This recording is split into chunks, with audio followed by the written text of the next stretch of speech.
একটা রেজিমকে চিনতে হইলে সেই রেজিম কারা চালাইতেছে, কে কে ক্ষমতার ড্রাইভিং সিটে আছে, কে কোন জায়গায় বসেছে সেটা দেখা লাগবে। তাইলে বুঝবেন যে এই রেজিম আসলে কে, সে কার প্রতিচ্ছবি, আর সে কি ডেলিভার করবে। একটা সরকারের প্রকৃতি বোঝার জন্য তার ঘোষিত নীতি না, বরং তার নিয়োগ কাঠামোটা, অ্যাপয়েন্টমেন্ট স্ট্রাকচারটা বিশ্লেষণ করা প্রয়োজন।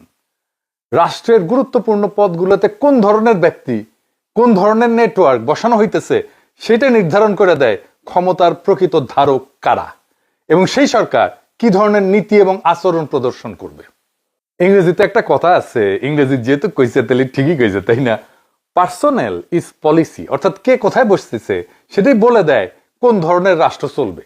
এইটারে বলা হয় কম্পোজিশন অফ পাওয়ার, মানে ক্ষমতার গঠন।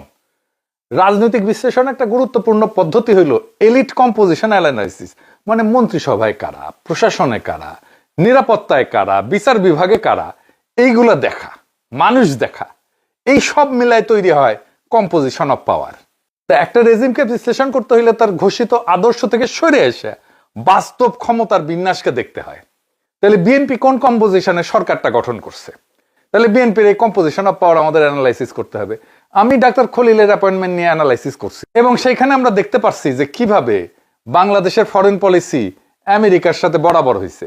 আজকের একটা গুরুত্বপূর্ণ অ্যাপয়েন্টমেন্ট অ্যানালাইসিস করব, খুবই গুরুত্বপূর্ণ। তাইলে বুঝবেন যে আমি যে হাইপোথিসিস দিছিলাম সেটা হইতেছে যে হাসিনা আমলে ইন্ডিয়া ছিল ড্রাইভিং সিটে, ঠেকা দিয়েছিল আমেরিকা, আর তারেক রেজিমে ড্রাইভিং সিটে আমেরিকা, ঠেকা দিয়ে আছে ইন্ডিয়া।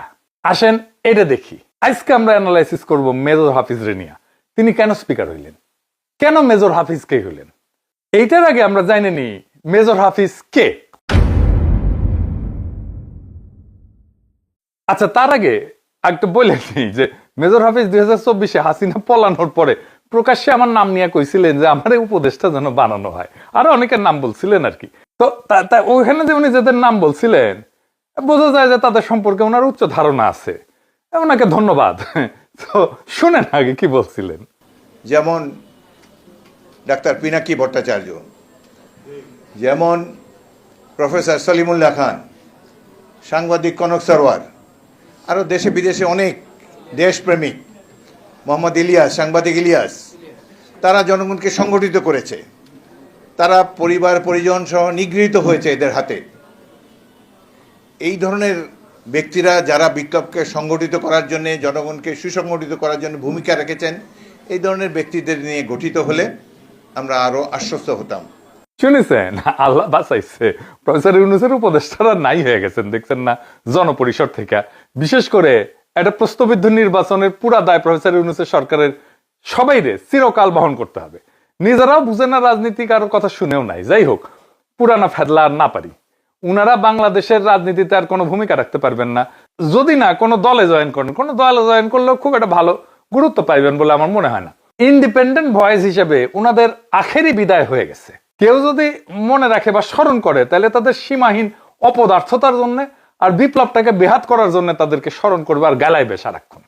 যাই হোক, হাফিজ ভাইয়ের কথা অনুসারে উপদেষ্টা হইলে আজ আমারও অন্তরালে চলে যেতে হইতো। তাই বললাম, আল্লাহ বাঁচাইছে আর কি। মেজর হাফিজ সেদিন এত মমতা নিয়ে, স্নেহ নিয়ে কথা বলছিলেন, আমার নাম নিয়ে, তারপরে উনারে নিয়ে এই এপিসোড করতে যে নিজের সাথে যুদ্ধ করতে হয়েছে। কিন্তু আমি আমার দর্শকের কাছে যে দায়, সেটাকে তো উপেক্ষা করতে পারি না। হাফিজ ভাই, আমারে ক্ষমা করবেন, আপনি একজন অতি সজ্জন রাজনীতিবিদ, একজন ফাইনেস্ট সমরবিদ এবং সামরিক কমান্ডার। আমার ডিপ রেসপেক্ট আছে ব্যক্তিগতভাবে আপনার প্রতি। কিন্তু আজকে আমি যে প্রশ্নগুলো তুলব, সেই প্রশ্নগুলোর উত্তর জানা জাতির জন্য অত্যন্ত জরুরি। এবং আমার মনে একটা গভীর শঙ্কা কাজ করতেছে আপনার নিয়ে, বিশেষ করে আপনার এই অ্যাপয়েন্টমেন্টটা হওয়ার পরে। সেই শঙ্কা দেশবাসীকে জানানো আমার দায়িত্ব এবং কর্তব্য। কারণ হাফিজ ভাই, আপনি বাংলাদেশের রাজনৈতিক এবং সামরিক ইতিহাসের একজন অন্যতম প্রধান চরিত্র, ইংরেজিতে বলা যায় লিভিং এনিগমা। সেই কারণে আপনাকে কেন স্পিকার বানানো হইল, এই নিয়োগ কি বার্তা দেয়, সেটা আমাদের অবশ্যই পর্যালোচনা করতে হবে। আসেন প্রথমে দেখি মেজর হাফিজ আসলে কে, এবং তার জীবনে তিনি কি কি অর্জন করছেন এবং কি কি করছেন। আসেন সেটা আমরা একটু দেখি।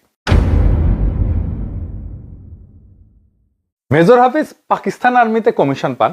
কাকুলে ওনার ট্রেনিং হয়। ওনার ট্রেনার ছিলেন স্বয়ং জিয়াউর রহমান। 1971 বাংলাদেশের স্বাধীনতার জন্য যুদ্ধ করেন, পরে বাংলাদেশ সেনাবাহিনীতে যোগ দেন। তিনি জিয়াউর রহমানের পিএস ছিলেন। মেজর হাফিজের ভাষ্যমতে জিয়া 1974 ওনার বার্ষিক গোপনীয় প্রতিবেদন, যেটাকে ইংরেজিতে বলে এসিআর, সেখানে মেজর হাফিজকে সেনাবাহিনীর সর্বোচ্চ দায়িত্ব পালনের উপযোগী করে গড়ে তোলার কথা লিখছিলেন জেনারেল জিয়া। এরপরে উনি আর একটা খুব গুরুত্বপূর্ণ সামরিক কুতে যুক্ত ছিলেন। 3রা নভেম্বর খালেদ মোশাররফ যে কু করে, সেই খালেদ মোশাররফ ছিল 46 ব্রিগেডের ব্রিগেড কমান্ডার। সেই ব্রিগেডের ব্রিগেড মেজর ছিলেন এই মেজর হাফিজ। সেই কু মানে খালেদ মোশাররফের সেই কুয়ের পরিকল্পনা এবং কার্যকর করার বিশেষ কেন্দ্রীয় ভূমিকা ছিল এই মেজর হাফিজের। এই কুতে জেনারেল জিয়াকে সেনাপ্রধানের পদ থেকে অপসারণ করা হয় এবং বন্দী করা হয় পরিবার সহ। মেজর হাফিজ এই কুয়ের প্রধান সমন্বয়কারী ছিলেন।